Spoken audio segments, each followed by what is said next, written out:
आई आज काय स्पेशल? आज काय आहे? तुझ्या आणि बाबाच्या लग्नाचा वाढदिवस. मग मँगो मस्तानी करूया. हा चालेल, बाबाची मज्जाच आहे. मँगो मस्तानी बनवण्यासाठी मी इथे 4 आंबे घेतले होते. ते आपण कापून घेऊया आणि त्यातलं गर एका पातेल्यात काढून घेऊया. मँगो मस्तानी बनवण्यासाठी आपल्याला आंब्याचे छोटे छोटे तुकडेसुद्धा लागणार आहेत आणि त्याचा ज्यूससुद्धा लागणार आहे. त्यामुळे तशा पद्धतीने आपण कापून घेऊया. आता आपण इकडे छोटे छोटे क्यूब्स करून घेऊया. इकडे आपण व्हॅनिला आईस्क्रीम करणार आहोत. त्यासाठी मी इथे 1 लिटर दूध घेतलेलं आहे. त्यातलं अर्धी वाटी दूध घेऊया आणि त्यामध्ये 2 चमचे कॉर्नफ्लॉवर मिक्स करून घेऊया आणि हे मिक्स केलेलं कॉर्नस्टार्च आपण त्या दुधामध्ये घालूया.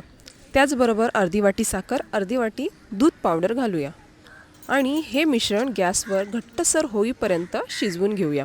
हे मिश्रण थंड झाल्यावर मिक्सरमध्ये घालूया आणि त्याचबरोबर 1 वाटी दुधाची साय म्हणजेच मलाई आणि 1 चमचा व्हॅनिला एसेन्स घालूया आणि याला आपण 2 मिनिटे मिक्सरमध्ये फिरवून घेऊया. आता हे सगळं मिश्रण आपण एका घट्ट कंटेनरमध्ये बंद करून ठेवूया आणि 3 तासासाठी फ्रीझरमध्ये ठेवून देऊया. मँगो मस्तानीसाठी आपल्याला इथे बदाम आणि पिस्तासुद्धा लागणार आहेत, तर ते आपण बारीक कापून घेऊया. तर इकडे आपले 3 तास झालेले आहेत. आता आपण हे कंटेनर उघडून बघूया. तुम्ही इकडे बघू शकता छान अशी आईस्क्रीमसुद्धा ही सेट व्हायला सुरुवात झालेली आहे. आता आपण ही तयार झालेली आईस्क्रीम पुन्हा मिक्सरला 2 ते 3 मिनिटे फिरवून घेऊया. असं केल्याने तुमची आईस्क्रीम जशी मार्केटमध्ये मिळते तशीच तयार होणार. आता हे व्हॅनिला आईस्क्रीमचं मिश्रण पुन्हा एकदा कंटेनरमध्ये घालूया आणि 24 तासासाठी फ्रीझरमध्ये ठेवूया. दुसऱ्या बाजूला आपण आंब्याचं रस काढायला सुरुवात करूया.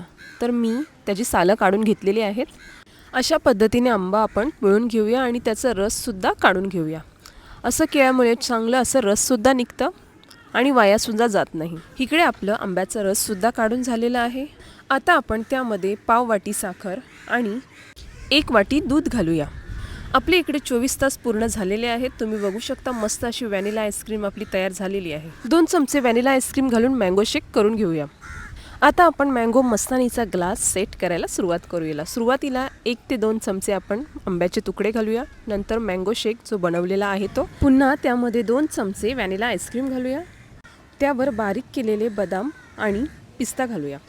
पुन्हा त्यावर मँगो मिल्कशेक घालूया आणि 2 चमचे व्हॅनिला आईस्क्रीम घालूया. आता ग्लासच्या एका बाजूला 1 चमचा आंब्याचे तुकडे घालूया आणि त्याचबरोबर बदामाचे आणि पिस्त्याचे काप घालूया आणि वरून टूटी फ्रुटीसुद्धा घालूया. इकडे आपली मँगो मस्तानी तयार देखील झालेली आहे आणि चवीला तर एक नंबरच लागते. तुम्हाला जर मँगो मस्तानी आवडली असेल तर मला कमेंट करायला आणि सबस्क्राईब करायला विसरू नका. धन्यवाद.